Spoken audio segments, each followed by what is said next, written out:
Hello friends, Radhe Radhe.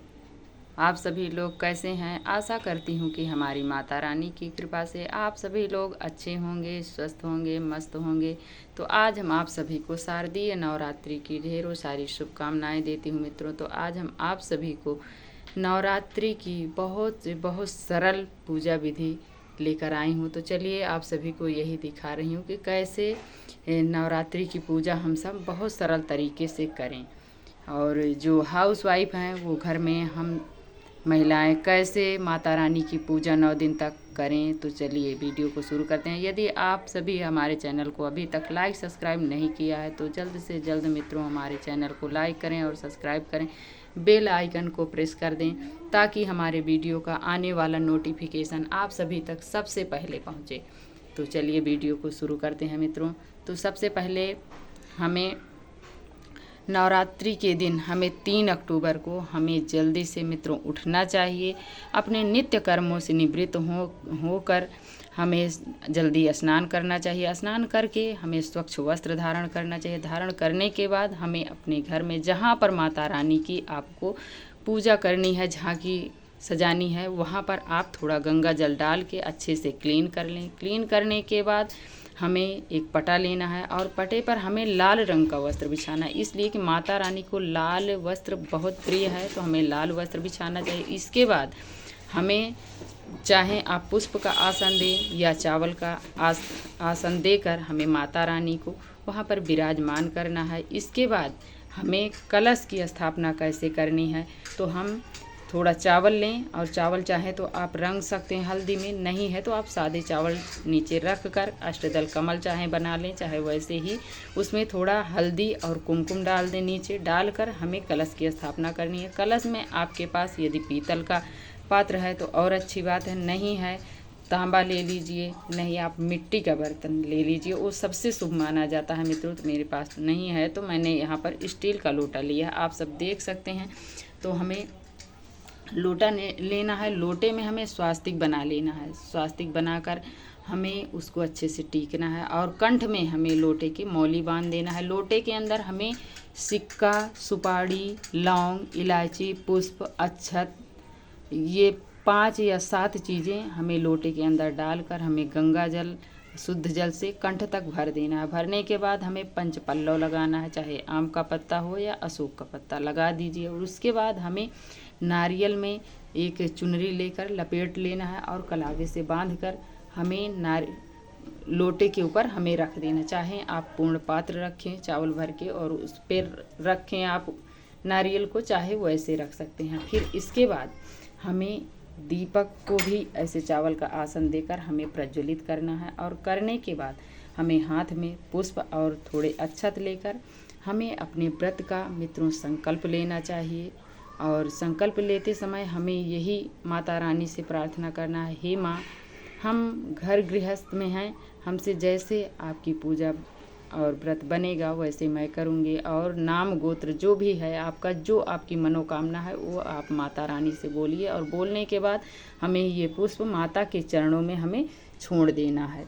ऐसे छोड़ने के बाद अब हमें लोटे में गंगा जल लेना है, शुद्ध जल, और एक चाहे पुष्प ले चाहे दूर्वा लें, आप उसी से आप 3 बार अपने चौकी पर स्नान के निवृत्त हमें स्नान के तहत हमें ऐसे चौकी पे छींटा लगाना है। 3 बार लगाने के बाद फिर हमें माता रानी को तिलक करना है। तिलक आप चाहे सिंदूर से करें, रोली से करें, कुमकुम से करें, माता को हमें तिलक करना है। और इसमें जितनी माँ हैं सभी माँ को, 9 माँ को हमें तिलक करना है। करने के बाद माँ के सिर को भी हमें तिलक करना है। करने के बाद हम कलश को भी तिलक करेंगे। देख सकते हैं आप सभी, हमने यहाँ पर तिलक किया। और अपने पल्लव पे भी हमें तिलक करना है, नारियल पे भी हमें अच्छे से टीकना है। फिर आप अपने गणेश भगवान को भी चावल का या पुष्प का आसन देते हुए विराजमान करें। और करने के बाद हमें उन्हें वस्त्र स्वरूप जनेऊ और कलावा समर्पित करना है। फिर उन्हें भी आपको तिलक करना है। तिलक करने के बाद हमें माता रानी को पुष्प और अक्षत समर्पित करना है, गणेश भगवान को भी हमें समर्पित करना है, और कलश देवता को भी, दीपक को भी हमें पुष्प और अक्षत समर्पित करना है। करने के बाद हमें माता को भोग में बतासा बहुत प्रिय होता है मित्रों, तो हमें बतासे का भोग ज़रूर लगाना चाहिए। तो देख सकते हैं हमने यहाँ पर बतासा लिया है और लौंग के जोड़े हमें ज़रूर, लौंग इलायची ज़रूर चढ़ाना चाहिए। हो सके तो आप मीठा पान चढ़ाइए, नहीं है तो आप लौंग इलायची ज़रूर चढ़ाएँ। और एक नहीं 2 से अधिक हो जाए वो ठीक है, आप माता रानी को भोग में चढ़ाइए। और जब भोग लगाइए तो जल ज़रूर रखना चाहिए मित्रों, जल हमें नहीं भूलना चाहिए। और जो भी आपके पास ऋतु फल हो वो माता को ज़रूर समर्पित करें। फिर इसके बाद आपके पास ड्राई फ्रूट्स वगैरह हो तो वो भी आप माता को ज़रूर समर्पित करें। और इसके बाद हमें माता रानी के लिए सुहाग की कुछ सामग्री हमें ज़रूर भेंट करना चाहिए, इसलिए कि हो सके तो आप 5, 7 या 16 श्रृंगार हो तो और अति उत्तम है, नहीं है तो जो भी आपके सामर्थ्य के अनुसार हो वो ज़रूर समर्पित करें। माता हमारी सब कुछ जानती हैं, वो आपके भाव की भूखी होती हैं, ना कि आपके आडंबर की। तो आपके पास जो सामर्थ्य के अनुसार है वो आप ज़रूर माँ को समर्पित करें। इसके बाद हमें धूप जलाना है, धूप माँ को दिखाना है। सबसे पहले हमें गणेश भगवान की आरती करना है, फिर इसके बाद हमें माता की आरती करना है। हो सके तो आप कपूर की आरती अलग से जला कर करें, नहीं है तो आप ये इसी दीपक को उठाकर आप अच्छे से आरती कर लें। आरती करने के बाद फिर वहीं पर आप दीपक को रख दें। इसके बाद हम ऐसे माता रानी की आरती करेंगे। सबसे पहले गणेश भगवान की आरती करेंगे। जय गणेश जय गणेश जय गणेश देवा, माता जकी पार्वती पिता महादेवा।